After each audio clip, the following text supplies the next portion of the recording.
انشاءاللہ ہم سورہ القصص کی آیت نمبر 16 اور 17 کا ترجمہ تفسیر پڑھنے سننے کی سعادت حاصل کریں گے۔ اعوذ باللہ من الشیطان الرجیم، بسم اللہ الرحمن الرحیم۔ قال ربی انی ظلمت نفسی فاغفر لی فغفر لہ انہ هو الغفور الرحیم۔ ترجمہ کنز العرفان۔ موسیٰ نے عرض کی، اے میرے رب، میں نے اپنی جان پر زیادتی کی تو مجھے بخش دے۔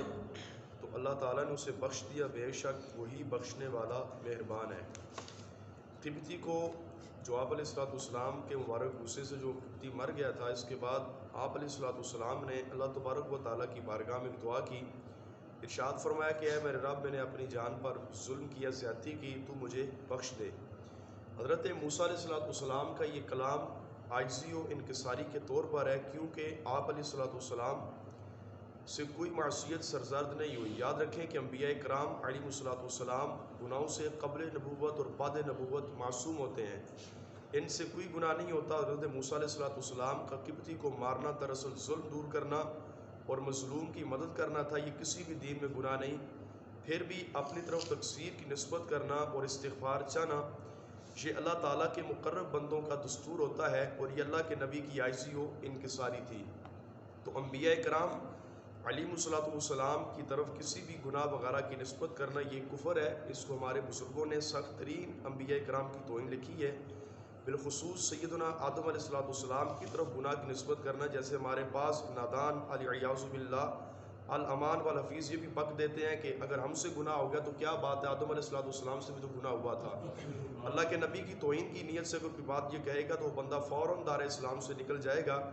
اسی طرح انبیاء کرام علیہ السلام اور بالخصوص ہمارے آقا کریم علیہ السلام کے والے سے بزرگوں نے لکھا ہے کہ اگر یہ کسی نے بات بک دی کہ نبی پاک کے نعوذ باللہ کپڑے میلے ہوا کرتے تھے یا آقا کریم علیہ السلام کے ناخن بڑے بڑے ہوا کرتے تھے، تو فرمایا وہ بندہ بھی دائرہ اسلام سے نکل جائے گا۔ اور یہاں تک علماء کرام نے لکھا ہے کہ اگر کسی شخص نے امامہ شریف کے شملے کا مذاق اڑایا تو وہ بندہ بھی دائرہ اسلام سے نکل جائے گا۔ یہ امامہ شریف کا شملہ ہوتا ہے، فرمایا اگر سنت کی توہین کی نیت سے اگر کسی نے اس کا بھی مذاق اڑایا تو وہ بھی دائرہ اسلام سے نکل جائے گا۔ تو ان پاک ہستیوں کے حوالے سے جب بھی انسان گفتگو کرے تو اپنی زبان کو محتاط ہی رکھنا چاہیے کہ یہ وہ ہستیاں ہیں، یہ وہ بارگاہیں ہیں کہ اس بارگاہ کے اندر ادنا سے ادنی گفتگو، ادنا سے ادنا جملہ بھی انسان کی ساری زندگی کی نیکیوں کو تباہ و برباد کر دیتا ہے۔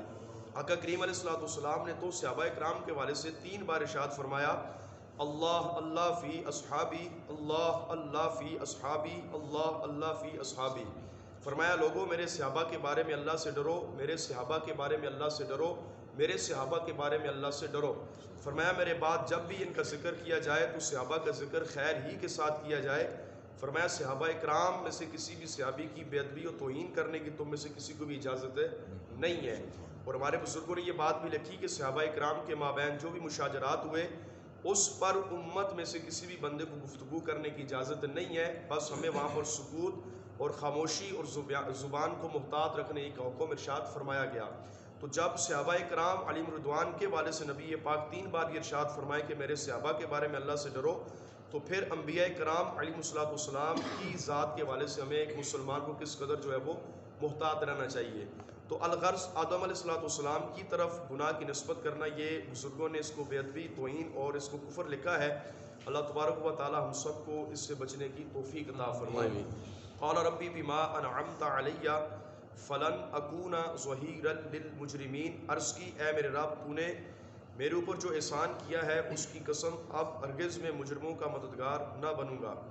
حضرت موسیٰ علیہ السلام نے مزید اللہ تعالیٰ کی بارگاہ میں عرض کی، اے میرے رب، جیسا میری تقصیر کی بخشش فرما کر تو نے میرے اوپر احسان کیا، مجھ پر کرم فرمایا، مجھے فرعون کی صحبت اور اس کے یہاں رہنے سے بچایا، کیونکہ اس کے ہمراہ رہنے والوں میں شمار کیا جانا بھی ایک طرح کا مددگار ہونا ہے، اور مجھے ہرگز مجرموں کا مددگار نہ ہوں گا۔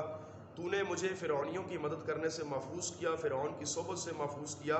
تو اس پر بھی اللہ کے نبی علیہ السلام نے اللہ تعالیٰ کی بارگاہ میں دعا کی اور فرمایا اللہ یہ بھی تیرا میرے اوپر بہت بڑا احسان ہے کہ مجھے تو نے ایک ظالم و جابر بندے کی صحبت سے محفوظ رکھا۔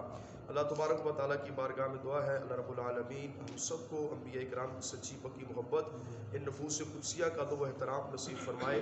آمین بجاہ نبی الکریم صلی اللہ تعالیٰ علیہ وآلہ وسلم۔